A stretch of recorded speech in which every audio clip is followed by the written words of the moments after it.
Vai ser uma semana muito movimentada. Bolsonaro está acuado, as pesquisas já mostram uma queda na sua popularidade e as informações que devem começar a sair sobre o depoimento do ex-juiz Sérgio Moro à Polícia Federal provavelmente vão complicar ainda mais a sua situação. E ele reage da única forma que sabe, com mais radicalismo.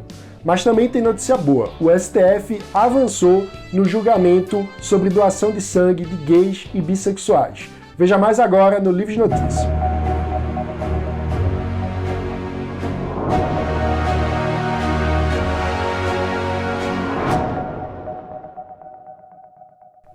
Já virou rotina. Todo domingo, Jair Bolsonaro promove um novo ato do seu teatro de autoritarismo. A cada edição fica um pouco pior. A essa altura, acho que eu nem preciso dizer que a manifestação bolsonarista ignorou todas as recomendações das autoridades de saúde para esse momento de pandemia de coronavírus.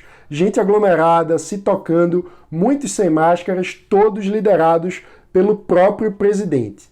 Para não perder o costume, Bolsonaro voltou a minimizar a pandemia e banalizar a vida. Muitos serão infectados, muitos perderão suas vidas também, mas é uma realidade. Mas, presidente, nós temos que enfrentar com coordenação e liderança, o que caberia justamente ao senhor fazer, que é a maior autoridade do Estado brasileiro. E a primeira medida para ter algum sucesso na diminuição do número de vítimas é justamente evitar aglomerações. Mas a verdade é que o senhor, como um legítimo populista latino-americano, não está nem aí para a vida dos brasileiros, se preocupa apenas com o seu próprio projeto político de poder.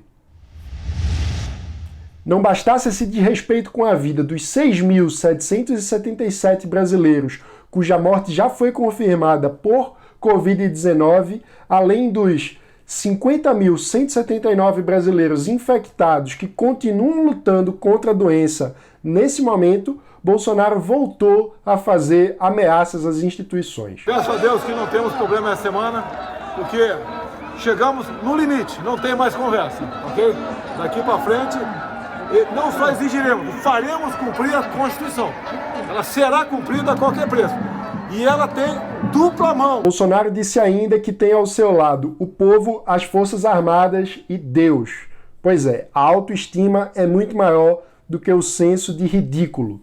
Presidente, a Constituição realmente precisa ser respeitada. E segundo ela, o presidente pode muito, mas não pode tudo. A Constituição pôs fim à ditadura militar, que o senhor tanto gosta, e pôs fim a 2 governos que tentaram violá-la. Então é bom o senhor tomar cuidado, porque numa democracia liberal o diálogo nunca pode ter limite. Quem tem limite é o presidente. A propósito, você deve lembrar que na semana passada, Bolsonaro também disse à sua turba que não tinha mais diálogo. E o que é que ele fez ao longo da semana? Continuou a sua aproximação com o Centrão, que ele sempre condenou. Disse até que se algum ministro não aceitar ceder cargos na sua equipe para pessoas indicadas pelo Centrão, ele vai demitir o ministro. Então, como é que a gente deve interpretar essa fala de que não tem mais conversa? Se for para seguir a lógica do próprio Bolsonaro, uma boa hipótese é que a ausência de conversa pode significar a tentativa de comprar o apoio de quem aceitar vender. Vale a pena observar as movimentações silenciosas no Diário Oficial. Ao longo da semana, surgiram algumas exonerações em cargos importantes de 2º e 3º escalão. Será que ele está abrindo espaço? Quem que vai vir no lugar? Técnicos ou pessoas indicadas pelo Centrão? A gente vai ficar de olho. Outra cena lamentável ontem. Profissionais do Estadão foram agredidos pelos bolsonaristas em pleno Dia Mundial da Liberdade de Imprensa. Agressão física não pode ficar impune e a justiça precisa agir. Fica aqui a nossa solidariedade ao fotógrafo Dida Sampaio e ao motorista Marcos Pereira, ambos funcionários do Estadão. Infelizmente, não é um caso isolado. No Dia Mundial da Liberdade de Imprensa, a ONG Repórteres Sem Fronteiras publica a sua versão anual do ranking da liberdade de imprensa no mundo. E o Brasil caiu 2 posições. A verdade é que nós nunca fomos bons em liberdade de imprensa, porque a gente tem pouca diversidade, especialmente no âmbito local, a gente tem muita censura judicial e temos muitas agressões a profissionais da imprensa em eventos justamente como o de ontem. Com isso, o Brasil ocupa a posição número 107 entre os 180 países que compõem o ranking. Isso tudo é terrível para a nossa democracia. Nunca é demais lembrar, não existe democracia liberal saudável sem uma imprensa profissional livre e vibrante.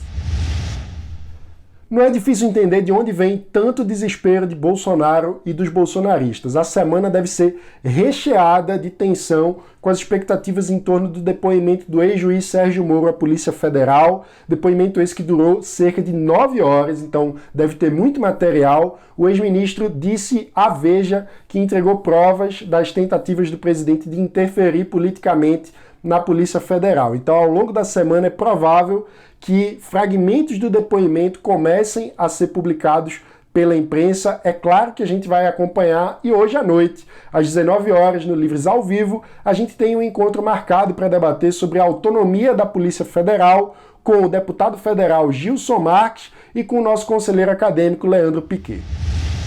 Na sexta-feira, o STF retomou o julgamento da ação que estava parada desde 2017 e que pede o fim da proibição da doação de sangue por homens gays e bissexuais. O ministro Gilmar Mendes, que havia pedido vistas da ação, votou a favor da liberdade e com isso formou uma maioria provisória pelo fim dessa proibição. O julgamento deve continuar nessa semana. A gente espera que não tenha nenhum pedido de vistas para que ele possa realmente chegar ao fim. Como você viu aqui, na semana passada, o Livres enviou um ofício para o Ministério da Saúde pleiteando, defendendo a revisão da portaria que contém essa restrição esdrúxula e antiquada.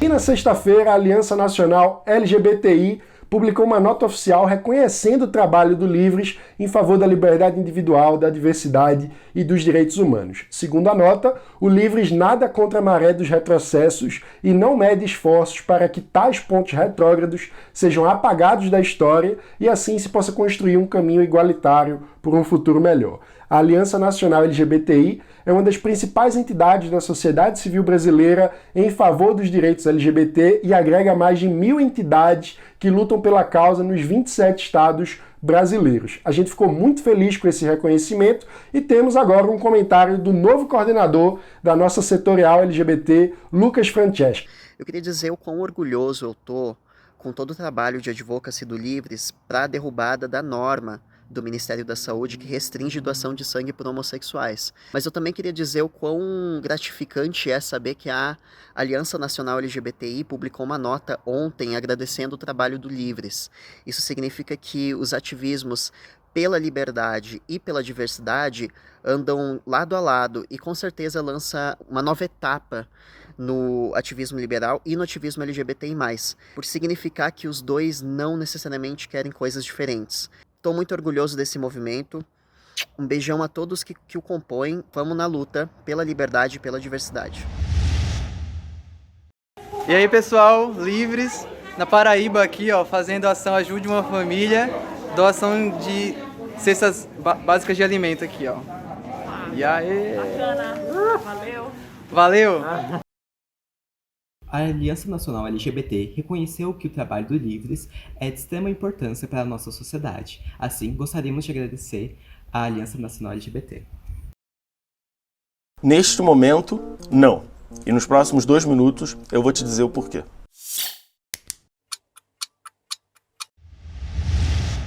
Esse foi o Livres Notícia de hoje e não se esqueça, deixa aqui o seu like, se inscreva no canal e ative o sininho para não perder as notificações. Hoje de meio-dia temos estreia de Magno Cal no quadro Política em 2 minutos e à noite às 19 temos um encontro marcado no Livres ao Vivo para falar sobre a autonomia da Polícia Federal.